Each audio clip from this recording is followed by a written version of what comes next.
بسم اللہ الرحمن الرحیم۔ السلام علیکم محترم ناظرین، کیا آپ جانتے ہیں کہ اونٹ کی پیدائش کیسی ہوئی؟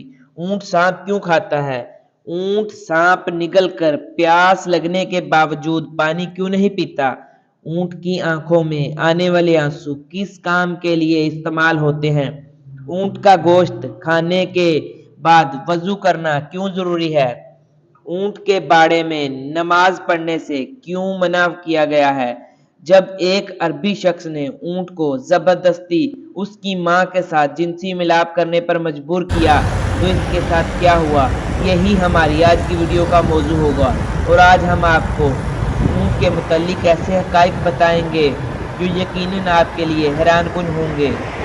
ناظرین، اللہ تعالیٰ نے قرآن مجید کی سورہ غاشیہ میں ارشاد فرمایا، یہ لوگ اونٹوں کی طرح نہیں دیکھتے کہ یہ کیسے عجیب پیدا کیے گئے ہیں۔ سورہ غاشیہ آیت نمبر 17۔ اونٹوں کا حدیث شریف میں بھی تذکرہ موجود ہے کہ ہر اونٹ کی کوہان پر ایک شیطان ہوتا ہے۔ جب تم اس پر سوار ہو تو اللہ کا نام لو، بس تم اس کی خدمت کرو، بے شک اللہ تعالیٰ نے ہی سواری دی ہے۔ ایک اور حدیث میں ہے جس کا مفہوم یہ ہے کہ اونٹ شیاطین سے پیدا کیے گئے ہیں اور ہر اونٹ کے پیچھے ایک شیاطین ہوتا ہے۔ ناظرین، اونٹ کا شمار دنیا میں پائے جانے والے قدیم جانوروں میں ہوتا ہے اور صدیوں سے اونٹ انسان کی خدمت کرتا چلا آ رہا ہے۔ اونٹ سواری، بردباری، بطور گوشت خوراک کے طور پر استعمال ہوتا ہے۔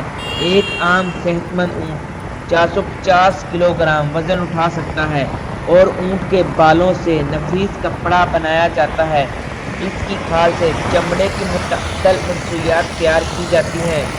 اونٹ خوراک اور پانی کو چربی میں تبدیل کر کے اپنی کوہانوں میں ذخیرہ کر لیتا ہے۔ اسی طرح وہ کئی دنوں تک بغیر کھائے پیے زندہ رہ سکتا ہے۔ اس کے نیچے اسے ریت اور برف میں دھنسنے سے بچاتے ہیں، اور اونٹ کی آنکھیں ایک بند جھلی ہوتی ہے۔ غلاف چشم کی وجہ سے ان کی آنکھیں صحرائی ریت اور گرد و غبار سے محفوظ رہتی ہیں۔ جب ریت کے طوفان آتے ہیں تو ان کے نتھنے بند ہو جاتے ہیں تاکہ ان کے اندر ریت نہ جا سکے۔ اونٹ کی ناک کے نتھنے سامنے سے سیدھے نہیں ہوتے بلکہ ترچھے ہوتے ہیں۔ اسی وجہ سے کھلے نتھنوں میں بھی ریت براہ راست جمع نہیں ہو سکتی۔ اونٹ کو صحرائی جہاز کہا جاتا ہے۔ ان کی دو اقسام زیادہ مشہور ہیں۔ پہلی قسم کے وہ اونٹ ہیں جن کی ایک کوہان ہوتی ہے، دوسرے نمبر پر وہ ہیں جن کی دو کوہانیں ہوتی ہیں۔ اونٹ 40 میل فی گھنٹہ کی رفتار سے دوڑ سکتا ہے۔ اونٹ کے اوپر والے ہونٹ درمیان سے کٹے ہوتے ہیں، یعنی دو حصوں میں تقسیم ہوتے ہیں، اور یہ ان ہونٹوں کو اوپر نیچے حرکت دے سکتا ہے۔ اونٹ کے ہونٹوں پر گدی نما کھال ہوتی ہے جس پر چھوٹے چھوٹے بال ہوتے ہیں۔ ان کی مدد سے یہ اپنے ہونٹوں کو کانٹوں سے محفوظ رکھتا ہے۔ اونٹ کانٹے دار درختوں کو بڑے مزے سے کھاتا ہے کیونکہ اس کی انتڑیاں مضبوط ہوتی ہیں۔ اونٹ ہر اس گھاس پھوس کو کھا لیتا ہے جن کو دوسرے جانور نہیں کھا پاتے۔ ماہرین نے اس بات کا دعویٰ کیا ہے کہ اونٹ 3 منٹ میں 200 لیٹر تک پانی پی سکتا ہے۔ اتنی تیزی سے اتنی زیادہ مقدار میں کوئی اور جانور پانی پینے کی صلاحیت نہیں رکھتا۔ صحرا میں صرف اونٹ ہی وزن اٹھا کر کئی دنوں تک بغیر کھائے پیے میلوں سفر کر سکتا ہے۔ انسان اونٹ پر اپنا ساز و سامان کے ساتھ سواری کر سکتا ہے۔ انسان کو ایسا محسوس ہوتا ہے جیسے وہ اپنے گھر میں بیٹھا ہے۔ اللہ تعالیٰ نے اونٹ کو اس قسم کے لیے پیدا کیا ہے تاکہ پانی کی کشتی کی طرح خشکی کی کشتی بھی تیار ہو جائے۔ اونٹ کا گوشت معدے کی تیزابیت، سینے کی جلن اور نمونیا سے بچاتا ہے۔ اونٹ کا گوشت کھانے سے مردانہ طاقت میں بے پناہ اضافہ ہو جاتا ہے۔ اونٹ کا گوشت آنکھوں کی بینائی میں اضافہ کرتا ہے، یعنی نظر کو تیز کرتا ہے، جوڑوں کا درد اور دمہ جیسی بیماریوں کو ختم کرتا ہے۔ یورپی ممالک میں کئی لوگ اپنا وزن کم کرنے کے لیے اونٹ کا گوشت استعمال کرتے ہیں۔ اونٹنی کا دودھ خاص لذیذ اور مفید ہوتا ہے، جس میں بہت ساری بیماریوں کا علاج چھپا ہوتا ہے۔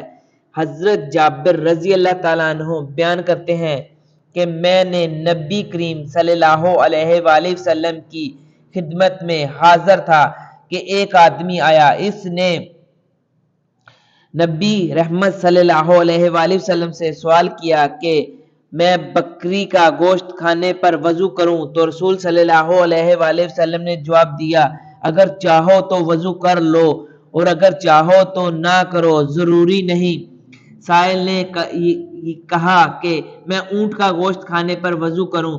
تو رسول پاک صلی اللہ علیہ وآلہ وسلم نے فرمایا، ہاں، اونٹ کا گوشت کھانے پر وضو کرنا ضروری ہوگا۔ سائل نے پوچھا، میں اونٹ کے باڑے میں نماز پڑھ سکتا ہوں؟ فرمایا، نہیں، اونٹ کے باڑے میں نماز نہیں پڑھ سکتے۔ اس نے سوال کیا، کیا میں بکریوں کے باڑے میں نماز پڑھ سکتا ہوں؟ تو فرمایا، ہاں، بکریوں کے باڑے میں نماز پڑھ سکتے ہو۔ ناظرین، اونٹ کا گوشت کھانے سے وضو واجب ہوتا ہے، کیونکہ اس پر یہ دو حدیثیں عموما سندو کے ساتھ ثابت ہیں۔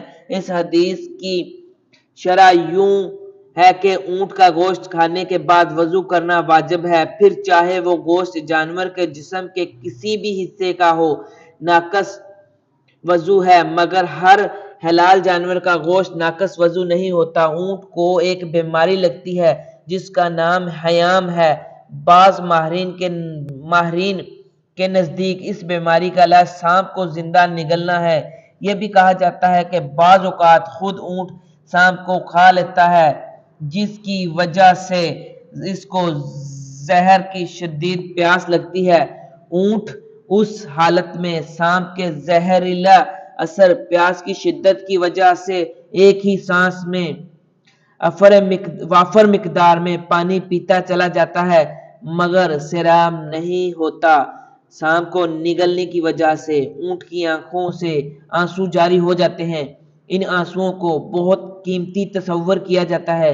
انہیں چمڑے کی چھوٹی تھیلی میں محفوظ کر لیا جاتا ہے۔ یہ آنسو سانپ کے ڈسنے کا مجرب علاج ہیں۔ ان آنسوؤں سے متعدد بیماریوں کا علاج اور زہر کا علاج بھی کیا جاتا ہے۔ اونٹ کی خصوصیات میں یہ بات بھی شامل ہے کہ یہ اپنی ماں کے ساتھ جنسی ملاپ نہیں کرتا۔ اس پر کتاب حیات المیوات میں ایک مشہور واقعہ بھی موجود ہے۔ قدیم زمانے میں ایک عربی شخص نے اونٹنی کو ایک کپڑے سے باندھ کر اس کے نوجوان بچے کو اس پر چھوڑ دیا۔ وہ اونٹنی کا بچہ جب جنسی ملاپ کے لیے اپنی ماں پر سوار ہوا تو اس نے اپنی ماں کو پہچان لیا، تو اس نے اپنے ذکر کو اپنے دانتوں سے کاٹ لیا۔ پھر وہ آدمی سے بغض رکھنے لگا، یہاں تک کہ اس اونٹ نے اس آدمی کو مار ڈالا اور پھر اس اونٹ نے اپنے آپ کو بھی ہلاک کر دیا۔ ماہرین حیوانات نے یہ لکھا ہے کہ جس وقت اونٹ کو غصہ آتا ہے تو وہ کسی کو بھی نہیں خاطر میں لاتا۔ اس وقت اونٹ بد اخلاق ہو جاتا ہے۔ اونٹ کے منہ سے سرخ خال نکلتی ہے، اس سے اپنے پیٹ سے نکال کر پھونک مارنے لگتا ہے اور بلبلانے لگتا ہے، اور اس کے منہ سے جھاگ نکلتی ہے۔ اس طرح غصے کی حالت میں کھانا پینا ترک کر دیتا ہے۔ اونٹ سب سے زیادہ بغض اور کینہ رکھنے والا جانور ہے، لیکن اسی کے ساتھ ساتھ اس میں صبر و تحمل، دوسروں پر حملہ کرنے کی صلاحیت بھی موجود ہوتی ہے۔ اونٹ کے بدن میں پتا نہیں ہوتا، شاید اسی لیے اس کے اندر صبر و تحمل کی بے پناہ قوت ہوتی ہے۔ اس کے اندر نہایت اطاعت اور فرما برداری کا جذبہ ہوتا ہے۔ اس کی فرما برداری کا یہ عالم ہے کہ اگر کوئی چوہا اس کی نکیل دبا کر جہاں لے جانا چاہے آسانی کے ساتھ لے جا سکتا ہے، کیونکہ یہ اطاعت سے کبھی روگردانی نہیں کرتا۔ اونٹ کے جگر میں عجیب و غریب چیز پائی جاتی ہے جو پتے کی طرح ہوتی ہے۔ غالباً وہ ایک قسم کی کھال ہے جس میں لعاب لگا ہوتا ہے۔ ماہرین کے مطابق اس کی کھال کا یہ فائدہ ہے کہ اگر اسے بطور سرما استعمال کیا جائے تو آنکھوں سے نکلنے والے دانے ختم ہو جاتے ہیں، اور اونٹ جب نیچے زمین پر بیٹھتا ہے تو اس کا جسم تھوڑا سا اوپر اٹھا ہوتا ہے، جبکہ دوسرے جانوروں میں یہ خصوصیت نہیں پائی جاتی۔ اسی امید کے ساتھ اجازت دیجیے کہ آپ کو ہماری ویڈیو بہت پسند آئی ہوگی۔ ملتے ہیں بہت جلد ایک نئی تحقیقی اور معلوماتی ویڈیو کے ساتھ۔ اللہ حافظ۔